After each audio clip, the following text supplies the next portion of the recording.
মানে সংসদ সদস্যদের কাণ্ডকীর্তন এবং চেহারা দেখার পরে, তাদের লেখাপড়ার দৌরাত্ম্য দেখার পরে কেমন আমি ছেড়ে দে মাকে দেমাসি। নিজেদের লোকজন কি পরিমাণে দখলবাজি, চাঁদাবাজি, লুটপাট করবে সেটাকে কতটুকু কন্ট্রোল। এই দুইটা জিনিস যদি আপনি ঠিক করতে পারেন, সংসদের মধ্যে যারা আইন পাশ করে এখন তারা তো রাজা। আজকে একটা পত্রিকাতে দেখলাম না, গোপালগঞ্জে এই যে হাসিনা সেলিমের আসনে নূতন রাজা আসতেছে, এটাও তো দেখি একই শুরু হয়ে গেল। ডাক্তার জুবাইদা এখন শুরু করছে এখানে যাওয়া ওখানে যাওয়া।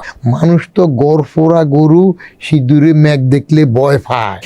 প্রেসিডেন্ট জিয়া মারা যাওয়ার পরে সরকার তাদেরকে ভরণ পোষণের টাকা দিয়েছে। তাহলে আমাদের কি 10 বছরের ট্যাক্স জিডিপি রেশিও ডাবল করা সম্ভব? যদি সবার থেকে নিতে পারেন, ট্যাক্স দেওয়ার যোগ্য সবার থেকে নিতে পারেন, তাহলে সম্ভব।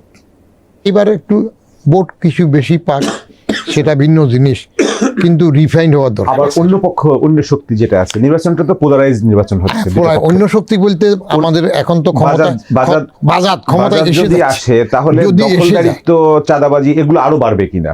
জি, আপনি মানসিকভাবে তৈরি থাকবেন, বাড়বে। কারণ ওরা আসার আগেই তো সবটা দখল করে ফেলছে, কেমন সবটাতে আছে। আর বাজারদের আগের ইতিহাস আমরা দেখি নাই। আমরা কি হাওয়া ভবন ভুলে গেছি? মনে আছে হাওয়া ভবন? আমরা কি খোয়াবের কথা ভুলে গেছি? সে বাজারদের কারো পাচারের টাকা, সেই পরিবারের কারো পাচারের টাকা কি উদ্ধার হয় নাই আগে? এখনই সেদিন গত সপ্তাহে উত্তরা গেলাম, মেট্রো রেলের শেষ উত্তর থেকে নেমে 12 নম্বর কবরস্থানের দিকে যাইতে লেকের পাশে দিয়ে একটু খোলা জায়গাতে দেখতেছি আরাফাত রহমানের নামে একটা সাইনবোর্ড উঠে গেছে, সেখানে ক্লাব করবে। রাস্তার পাশে লেকের যে পার, সেখানে দেখতেছি এটা হবে তো হবে। তাহলে দুটা শক্তি যখন এরকম, এটা কম হবে, জামাতেরটা হবে অন্য দিকের। তাদের যে গণটুমি আছে না, সেগুলোর দিকে তারা থাকবে। আগে স্লোগান দিছে না, বাংলা হবে আফগানিস্তান। তাহলে গেম থিওরিতে ভোটাররা কি এখন প্রিজনার্স ডিলেমাতে আছে? গেম থিওরিতে যেটা হয় সেটা আমি সংক্ষেপে বলি, আমার ফেভারিট কথা বলি, যে আমার মানুষের মধ্যে আমরা তো ত্যাগ উপরের দিকে কিছু করতে পারি না, নিচের দিয়ে দুইটা ত্যাগের ব্যবস্থা আছে। একটা মূত্র ত্যাগ, একটা মল ত্যাগ। হিউম্যান বডিতে সবারই তো প্রাণীর মধ্যে আছে। তো এখন আমার মল যদি আমার গায়ে লেগে যায়, পরিষ্কারের জন্য কি লাগবে? পানি লাগবে। টিস্যু দিয়ে মুছে তো সবটা এগুলো উঠে না, আটা থাকে, পানি লাগবে। যতক্ষণ আপনি পানি না পাচ্ছেন ততক্ষণ পর্যন্ত নিজের প্রস্রাব দিয়ে নিজের মলটা অন্তত পরিষ্কার করেন, কোনো রকমে বড়টা হালকা করলেন। আমরা এখন এই বেকায়দার মধ্যে পড়ে হর্নশেপ ডাইলেমা বলেন, যাই বলেন, পারসেপশনে বলেন, উপায় তো নাই। কারণ ইউনুসকে তো আর এরকম রাখা যায় না, সে তো ভালো কিছু করতে পারে নাই। He is an utter failure. তাহলে এই দুইটার মধ্যে আসলে মন্দ, bad election is better than no election. তারপর একটা নির্বাচন হোক, তারপর একটা আসুক, আসলে একটা সিচুয়েশন আমরা হয়তো আশা করব। সেদিক থেকে ধরেন সরকারে এসে গেছে কে, সবাই তো কংগ্রেচুলেট শুরু করে দিচ্ছে। আসার সাথে সাথে খোমেনি বানাই ফেলছে একজন রে, ইরানের খোমানি অনেক বছর পরে আসলো না, তার কি মহাসমরে সমর্থনা। এখন আবার মানুষের মধ্যে প্রশ্ন আসে, মানুষ কিন্তু পলিটিক্যালি খেয়াল করে। এই পশু বাগানে গেলাম, যে একজন বলতেছিল যে পারিবারিক দল তো আগ থেকে আছে, বঙ্গবন্ধুর কন্যা হাসিনা, ওয়াজেদ, জয়, সাইমা, হেরা একটা খুশি। এটাও তো দেখি একই শুরু হয়ে গেল। ডাক্তার জুবাইদা এখন শুরু করছে এখানে যাওয়া ওখানে যাওয়া। লক্ষণটা কি? আসবে নাকি? ব্যারিস্টার জাইমা এসে যাইতেছে, কথাবার্তা বলতেছে, বলে যে এটা কি আরও মজবুত হইতেছে। আগে ছবি ছিল জিয়াউর রহমানের, এটা ইলেকশন উইনিং এ তাদের স্ট্র্যাটেজিও হতে পারে, ক্যাম্পেইনের ইলেকশন পার্ট। উইনিং কিছু জিনিস আছে, ইলেকশন উইনিংয়ে পরিবারের সদস্য যাবে, কিন্তু যেসব এটা বিতরণ ওটা বিতরণ এই সময়ের মধ্যে করতেছে, মানুষ তো গড় ফোড়া গরু সিঁদুরে ম্যাগ দেখলে ভয় পায়। এত ওভারহুলমিং পপুলারিটি আছে, কর্ডনিং করে যেভাবে আর্মি গার্ড দিয়ে আনতেছে, ইউনুস সাহেব করতেছে, বিদেশিরা দেখা করতেছে, ব্যবসায়ীরা যাইতেছে, সরকারে তো তারা আইসেই গেছে অনেকটা। এর মধ্যে মানুষের মধ্যে এটা ভীতি সঞ্চারের আসতেছে হেরিডিটারি আসলে। হ্যাঁ, একটা জিনিস আমরা লক্ষ্য করব, ক্ষমতায় আসার পরে 16 বছর 17 বছর বিদেশে থাকার পরে তারেক রহমানের মধ্যে রিফাইনমেন্ট আসছে কিনা, আগের তারেক আর এখনকার তারেক ডিফারেন্স হবে কিনা। আপনার পর্যবেক্ষণ কি বলে? আমার পর্যবেক্ষণ, স্টেজে একটা পরিবর্তন আসছে, অন্যের মতো একেবারে বড় চেয়ারে বসে এটা করতেছে না, হেঁটে হেঁটে কথা বলতেছে, কথাবার্তায় কিন্তু আশাপ্রদ কথা, খাল কাটবে বা 31 দফা আগের, এখন আবার তারা অনেকগুলো দফা বাড়িয়ে দিল, এইগুলোতে আমার কোনো আগ্রহ নাই। চেয়ারে বসার পরে কি হবে সেটা, একটা জিনিস যদি তারেক রহমান মনে রাখে তাহলে হি উইল বি শাইনি। সেটা হইল, যদি মনে রাখে প্রেসিডেন্ট জিয়া মারা যাওয়ার পরে সরকার তাদেরকে ভরণ পোষণের টাকা দিয়েছে, 2 ভাই লেখাপড়া, খরচাপাতি, বাসা খরচ, গাড়ি বাড়ি, ড্রাইভার সব কিছু সরকার দিয়েছে। যেহেতু সেরা গেঞ্জি বাঙ্গা সুটকেসের একটা কাহিনী ছিল, সেটা যদি মনে থাকে যে আমি এই পজিশনে ছিলাম, এখান থেকে আসছি, কিন্তু আবার ক্ষমতায় আসার পরে আগে যেরকম ওই যে লঞ্চ হয়ে গেছে কোকো 1 কোকো 2 এটা, তাহলে কিন্তু হবে না। এই নির্বাচনে যারা প্রার্থী হয়েছেন কারা আছেন, আমরা টিআইবির বিশ্লেষণ করা কিছু ডেটা আপনাকে আমি উদ্ধৃত করে দিতে চাই আপনার আলোচনার সুবিধার্থে। কারা প্রার্থী হয়েছেন, প্রার্থীদের আয় ব্যয় নিয়ে তারা যে ডেটাটা বিশ্লেষণ করেছেন, সেখানে দেখাচ্ছে 3,75,000 টাকা পর্যন্ত বার্ষিক আয় করেন 28 ভাগের কিছু বেশি প্রার্থী। 3,75,000 টাকা 12 মাসে আয়, তাহলে মান্থলি কত হয় আপনি একটু হিসাব করে দেখতে পারেন। 10 লাখ টাকা থেকে 15 লাখ টাকা আয় করেন 21% প্রার্থী।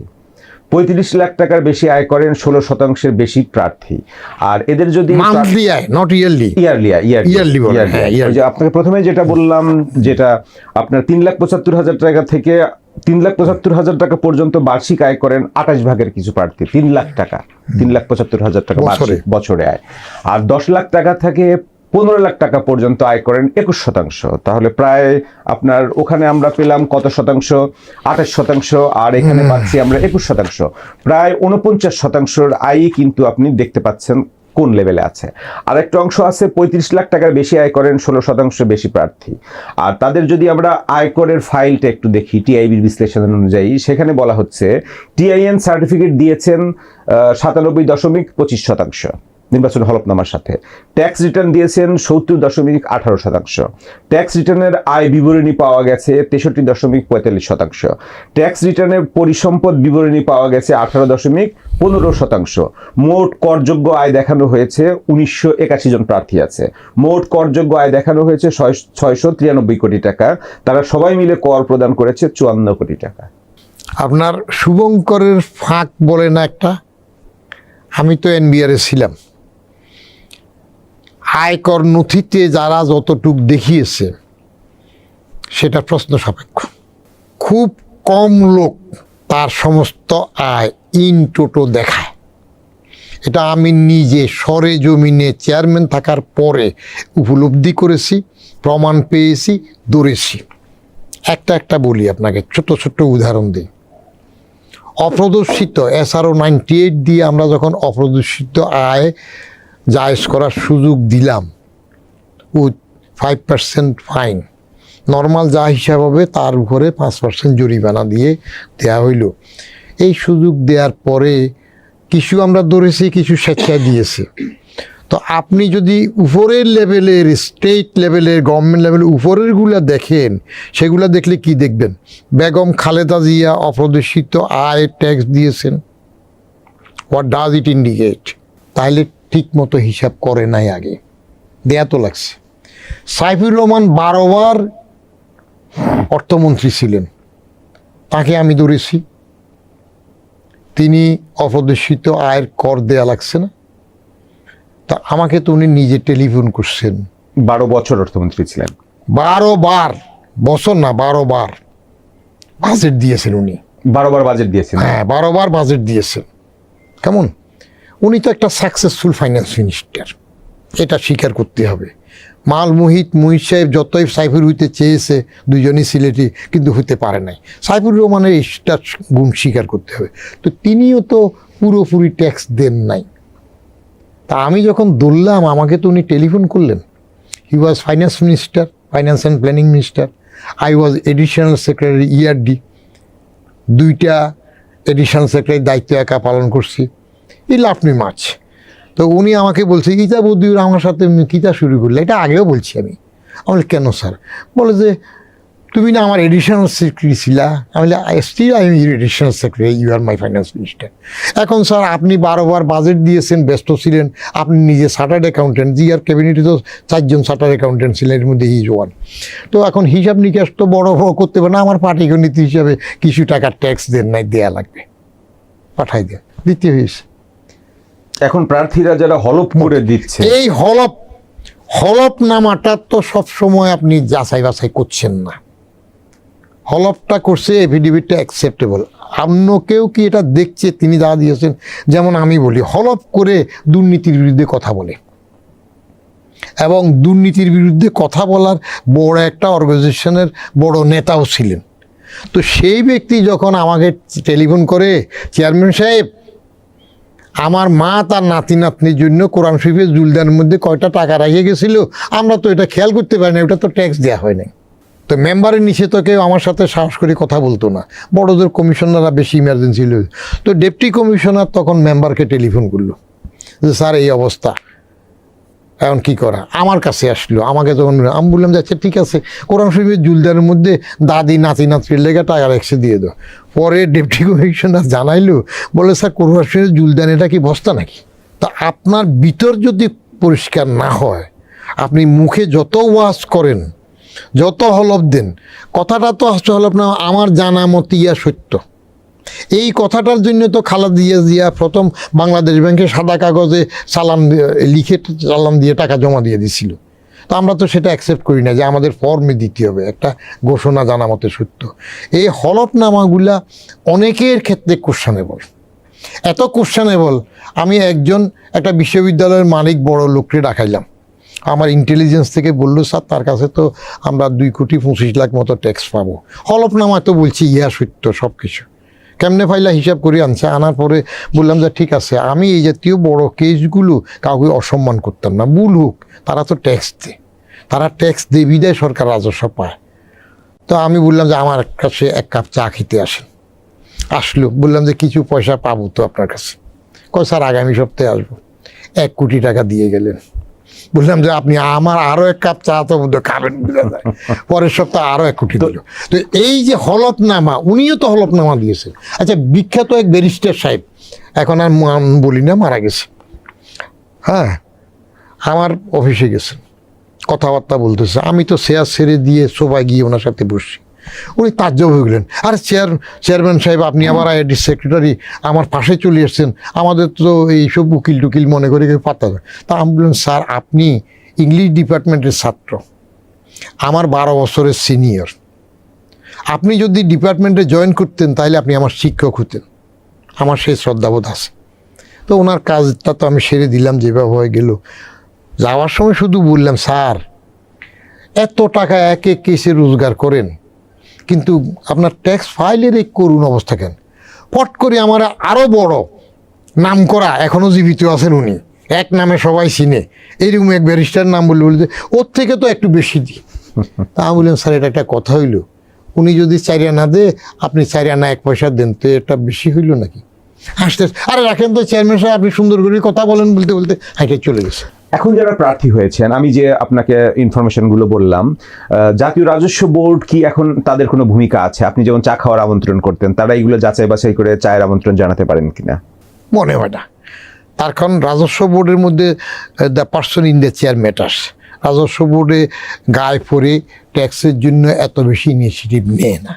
আমি নিতে গেলাম, সেই জন্য সরকার আমাকে রাখলেও না। রাজস্ব বোর্ড যদি এই ট্যাক্সের বিষয়টা সিরিয়াসলি দেখতো, তাহলে ইউনূস সাহেবের মধ্যে যে আগে তো উনি বেশ কিছু টাকা দিয়েছেন, পরে যে ওনার বড় একটা অ্যামাউন্ট কেমনে কেমনে মাপ হয়ে গেল বা স্থগিত হয়ে গেল, কি এটা তো আমি পছন্দ করিনি। কারণ আমি তো ট্যাক্স পাওনা থাকলে আইন মতো পাইলে কাউকে ছাড়বো না। আমি তো নিলাম, আমার ফাইন্যান্স মিনিস্টার থেকে নিলাম, আমার প্রাক্তন প্রধানমন্ত্রীর থেকে নিলাম, মওদুদ থেকে নিলাম, এরকম কত বলবো। তো রাজস্ব বোর্ড তো সরকারের চাকর হিসেবে কাজ করে। আপনি সবাইকে তো বদিউর রহমান পাবেন না যে চাকরি ছেড়ে দেবো 15 মাস আগে দরকার হইলে, কিন্তু নিয়মে বাইরে কাজ করতে যাব না, হোয়াট আই ডিড। রাজস্ব বোর্ড সেটা করতে যায় না। আর এমনি আন্দোলন হইলে আব্দুর রহমান এখন চেয়ারে আছে, ভালো মানুষ, আমি থাকতে সে ডেপুটি কমিশনার ছিল, কিন্তু তার বিরুদ্ধে আন্দোলন হইল না, তাকে সরানোর জন্য চেষ্টা হইল না। তো সবাই তো নিজেরটা চিন্তা করে।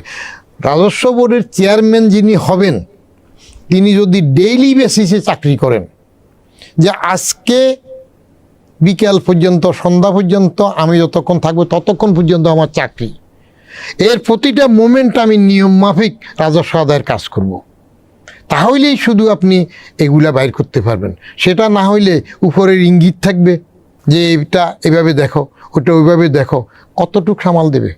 আমি নিজে 15 মাস আগে চাকরিটা কেন ছেড়ে দিলাম? কারণ 3 দিনের সরকারের মধ্যে যেভাবে বলছিল, তারাই পরে ডেভিয়েট শুরু করছে। তাহলে 3 দিনের সরকারে ভুল ছিল।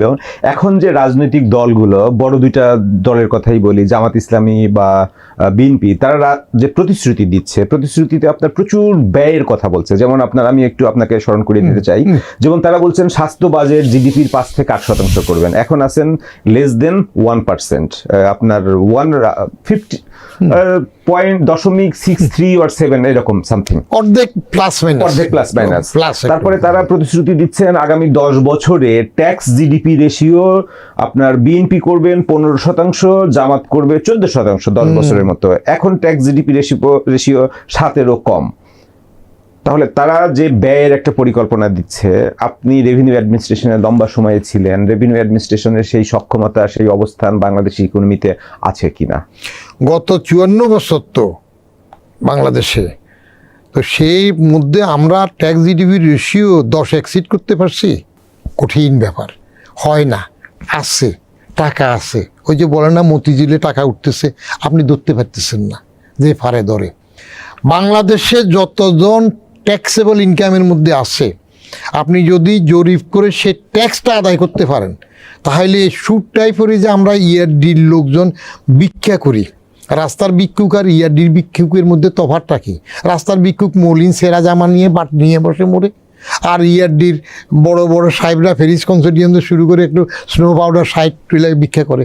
এই ভিক্ষাবৃত্তি থাকবে না। আপনি ইয়ারডি উঠাই দেন, আইআরডি স্ট্রং করেন রেভিনিউটাতে, কিন্তু সেখানে টাকা আদায় করার মানসিকতা থাকতে হবে, ছাড়া হবে না। যার কাছে যাটা আছে। আমার একবার ওই যে ফাইন্যান্স মিনিস্টার ছিল একজন আওয়ামী লীগের, ওই কি ডাকনাম আছে, এখানে একটা হোটেলেরও মালিক, এর আগের মেয়াদে আর কি। তো তার একটা কি নিয়ে দোষছিলাম, পরে এক টক শোতে উনি আমারে বলতেছিলেন, আপনি তো আমাকেও দোষছিলেন। আমি বলি, আপনার টাকা দেয় না ছিলেন তাই দোষছিলাম। আপনি চিনবেন না লোক, ধরবেন, টাকা নেবেন, তাহলে ভিক্ষাবৃত্তি লাগবে। তাহলে আমাদের কি 10 বছরের ট্যাক্স জিডিপি রেশিও ডাবল করা সম্ভব? যদি সবার থেকে নিতে পারেন, ট্যাক্স দেওয়ার যোগ্য সবার থেকে নিতে পারেন, তাহলে সম্ভব। সেই সক্ষমতাটা নাই। তার কারণ বড় জিনিস হইল, এই যে রাজনৈতিক সরকার ছাড়া যারা আছে, তারা যতটুকু করতে পারে, রাজনৈতিক সরকার আসলে অনেক কিছু করে না। তাহলে একদিকে যেমন আছে এনবিআর এর সক্ষমতার প্রশ্ন আছে, এনবিআর এর ভিতরে বিভিন্ন ধরনের দুর্নীতির অভিযোগ আছে। আরেকটা হচ্ছে রাজনৈতিক সরকার থাকলেও সেই সরকারের রাজনৈতিক সদিচ্ছা, পলিটিক্যাল উইল থাকবে কিনা, সেটার উপরেও ডিপেন্ড করে।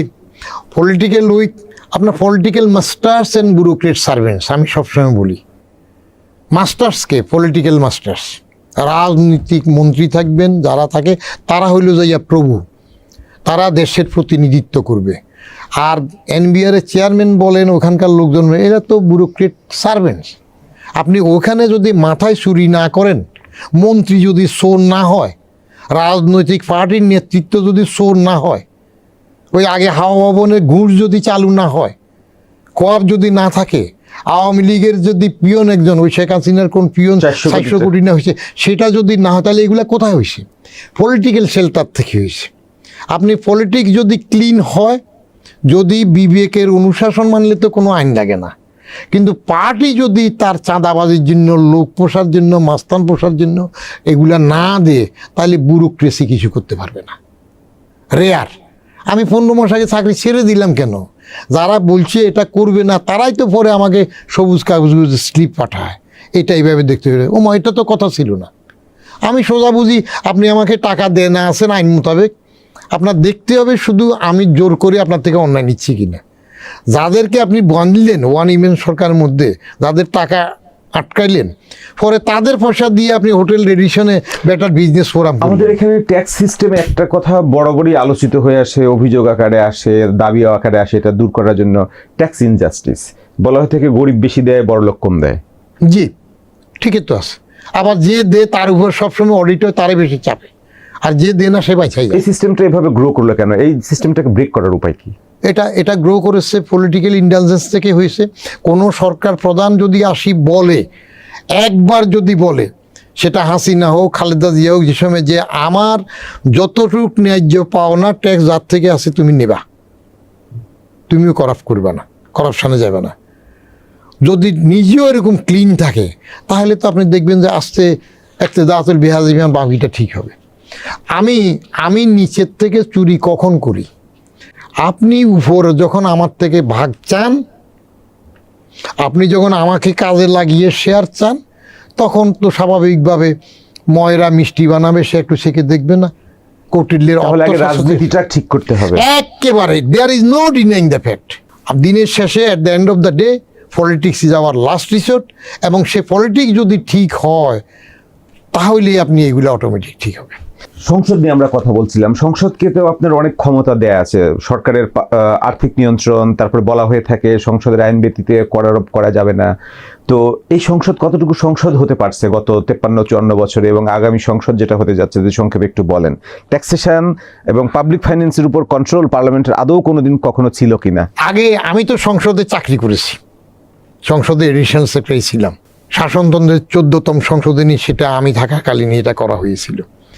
তো সেখানে আমি কি দেখলাম, সংসদের মধ্যে যারা আইন পাশ করে এখন তারা তো রাজা। আজকে একটা পত্রিকাতে দেখলাম না, গোপালগঞ্জে এই যে হাসিনা সেলিমের আসনে নূতন রাজা আসতেছে।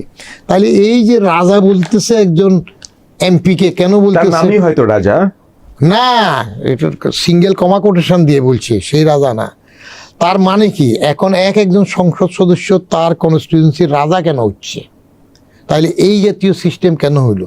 আমরা প্রাইমারিতে, হাই স্কুলে পড়ার সময় তো পৌরনীতিতে, রাষ্ট্রবিজ্ঞানের মধ্যে আইন প্রণেতা হিসাবে চিনতাম। এখন আইন প্রণেতা না হইয়া সে জনপ্রতিনিধি হইয়া সেখানকার রাজা হয়। কেমনে হয়? ওই সরকার পলিটিক্স তাকে অ্যালাউ করে, তার মাধ্যমে এটা দে ওইটা দে পার্টি টিকানোর জন্য। তো যেমনি পার্টিতে গণতন্ত্র নাই সেটা ফুসবেন, তাহলে এটা হবে না। আর সংসদে, আমি সংসদে চাকরি করে দেখেছি তো, এমপি সাহেবরা ফাও কাগজ দিয়া নাস্তার পানির পয়সা নিয়ে গেছে না? হ্যাঁ, নিয়েছে তো। তারপরে যে কোনো এক বড় কর্তা সংসদের তার কোরবানির গরুর টাকা বাসায় ঈদ রিউনিয়ন করছে বলে চেয়ার টেবিলে টাকার থেকে নিয়েছে না?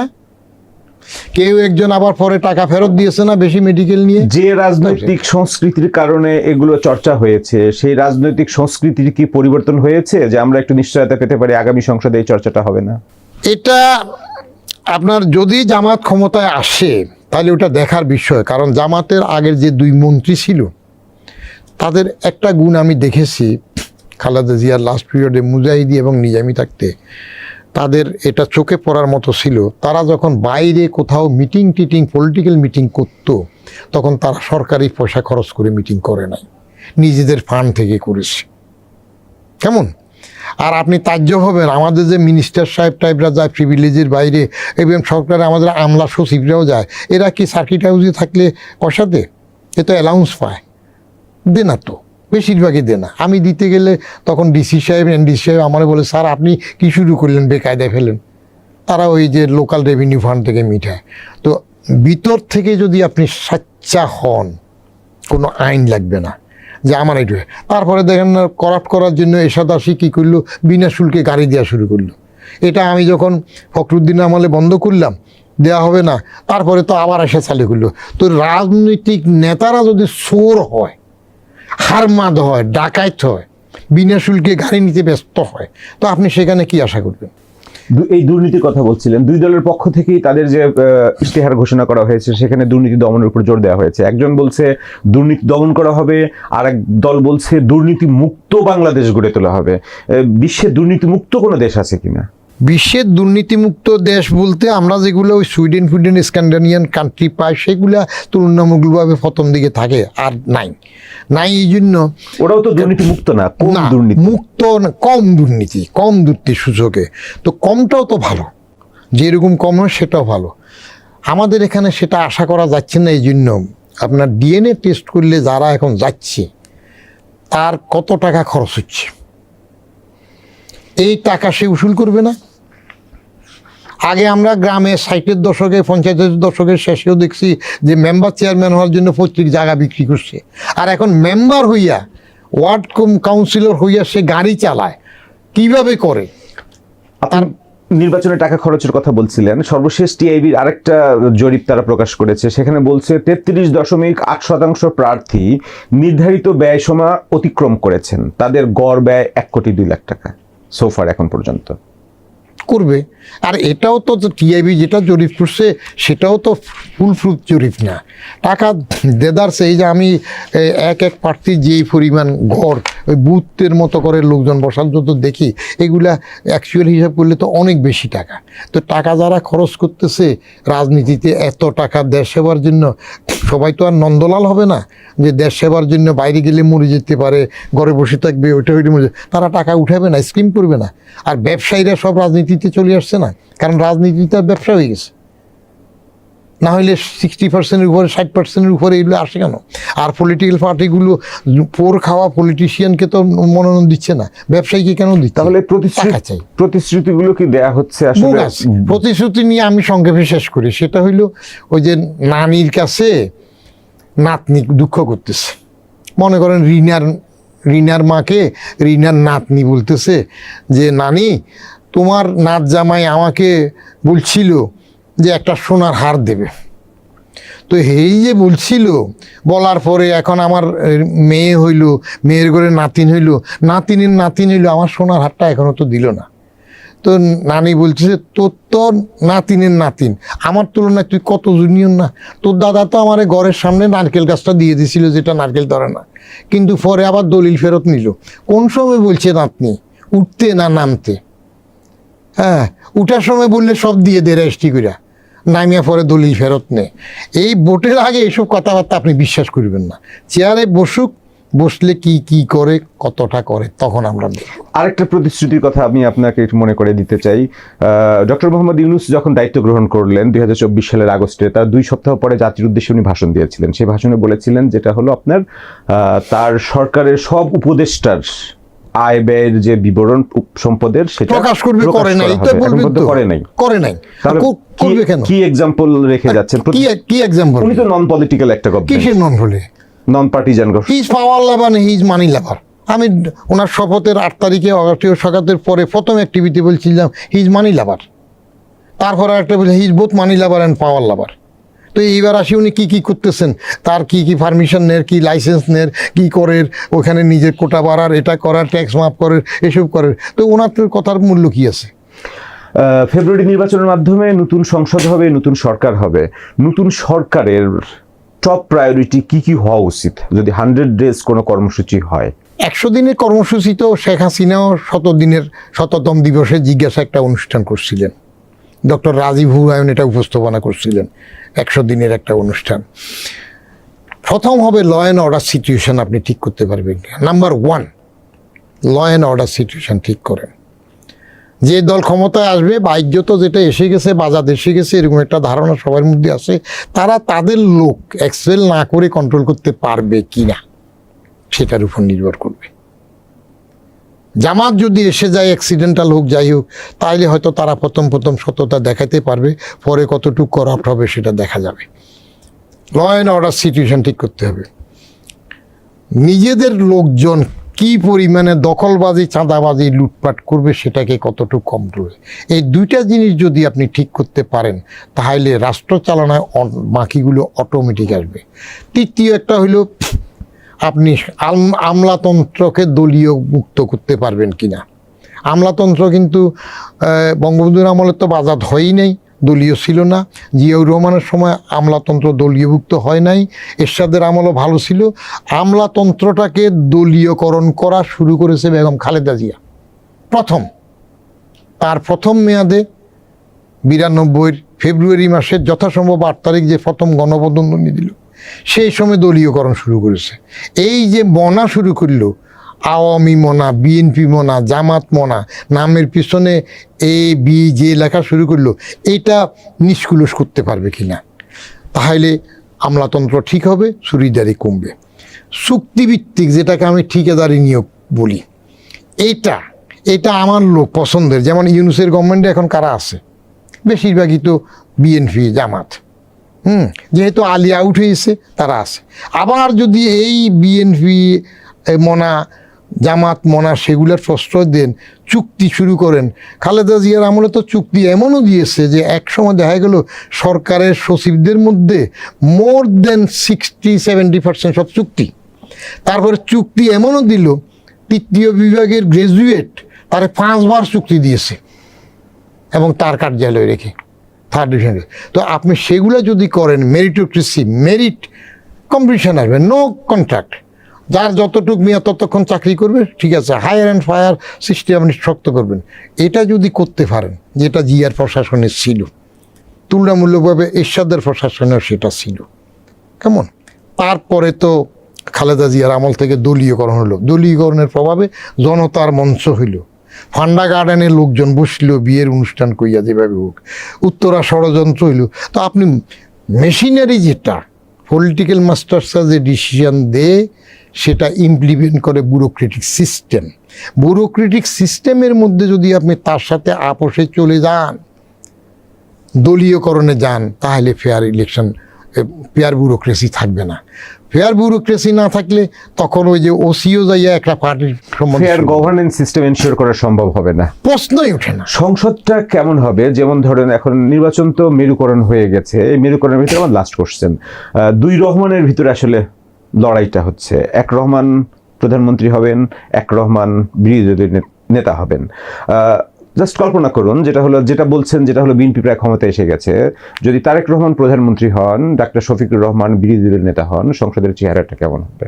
আমি সংসদে তো চেহারার মধ্যে, সে সময় আমি যেহেতু সংসদে ছিলাম, সংসদের চেহারা 5 মাসের মতো থাকার পরে জমিরুদ্দিন সরকার স্পিকার ছিলেন, ওইখানে সংসদ সদস্যদের কাণ্ডকীর্তন এবং চেহারা দেখার পরে, তাদের লেখাপড়ার দৌরাত্ম্য দেখার পরে কেমন আমি ছেড়ে দেমাকে দেমাসি বদলি হওয়ার জন্য অস্থির হয়ে গেছিলাম। কারণ এমপি সাহেবরা বাজেটের কাগজ পড়ার ধারে কাছেও যান না, বেশিরভাগ তদবির নিয়ে ব্যস্ত। জয়যুক্ত হয়েছে এটার মধ্যে থাকে। ওই যে সপ্তাহে একদিন বুধবার প্রধানমন্ত্রীর কোশ্চেন আনসার পর্ব থাকতো, চালু করছিল। সেই কোশ্চেন কিন্তু এমপিরা করতে পারতেন না, ওইটা প্রধানমন্ত্রীর কার্যালয় ঠিক করে দিত, সেগুলাই আবার এখানে প্রশ্ন হতো। কেমন? আর খোঁজ সংসদের মধ্যে যারা বড় নেতা গেলেন, স্পিকার থেকে শুরু করে, তারা কি করলো? অনিয়ম করলো, এবং সে অনিয়মের মধ্যে লুটপাট করলো। কোনো একজন চিফ হুইপ বা করলো, তার বাসার বিলও সংসদের যেটা করেছিলাম, এই 2 রহমান একজন পজিশন, রহমানও তো রহমান আছে, আপনি আরেক রহমান যোগ করেন, আরেক রহমান বলবে, বাইরের রহমান গুলো যোগ করেন, আরেক রহমান বলবে তাদের সম্পর্কে। যদি এই দুইটাই তো এখন, কারণ ওই যেগুলো নিয়ে আশা ভরসা ছিল, জানাফা জাতীয় নাগরিক পার্টি, সে তো লস্ট যাত্রাতেই, এগুলা কেসে গন্ডুস হয়ে গেছে, শেষ। 2 রহমান হইলে তারা তো আগের দোস্ত না, খালেদা জিয়ার অধীনে তাদের মন্ত্রী ছিল না, তাহলে কি একটা ফ্রেন্ডলি পার্লামেন্ট হবে? আমি তো মনে করি তারা আপোষে থাকবে। এখন যত লড়াই করুক ক্ষমতার জন্য, একজন দোষ দেখ, কেউ বলুক যে এত যদি খারাপ হয় পদত্যাগ করে না, যে পজিশনই থাকুক একটা আপোষে থাকবে। এবং জামাত যদি বিরোধী দলে যায় তাও আপোষে থাকবে, জামাত যদি অ্যাক্সিডেন্টাল ক্ষমতায়ও যায় এদের সাথে আপোষে থাকবে, পরিষ্কার। কারণ আর জামাতের তো আপোষকামী চরিত্র আগের থেকে আছে, তারা তাদের ৭১-এর ভূমিকার জন্য এখনও তারা অসম্মানিত হয়, মানুষ সেটা বলে, তারা ইনিয়ে বিনিয়ে যদি পাকিস্তান এই সেই বলি সেটা বলে পার পেতে চায়, তাহলে আপোষে থাকবে। আরেক কারণেও তারা ভাগ বাটোয়ারাতে, ক্ষমতার ভাগ বাটোয়ারা, আর্থিক ভাগ বাটোয়ারাতে সবাই যার যার পজিশনটা শেয়ার করবে। বদিউর রহমান, আমাদের আলোচনায় অংশ নেওয়ার জন্য আপনাকে ধন্যবাদ। আপনি ভালো থাকবেন, সুস্থ থাকবেন, নিরাপদে থাকবেন। Thank you very much. Allah যেন বেটার দেন বিফোর সবসময় বলতে পারে, রাখি আর কি। ধন্যবাদ আপনাকে। ডিয়ার ভিউয়ার্স, আমাদের সাথে থাকার জন্য আপনাদের ধন্যবাদ। আপনারা ভালো থাকবেন, সুস্থ থাকবেন, নিরাপদে থাকবেন।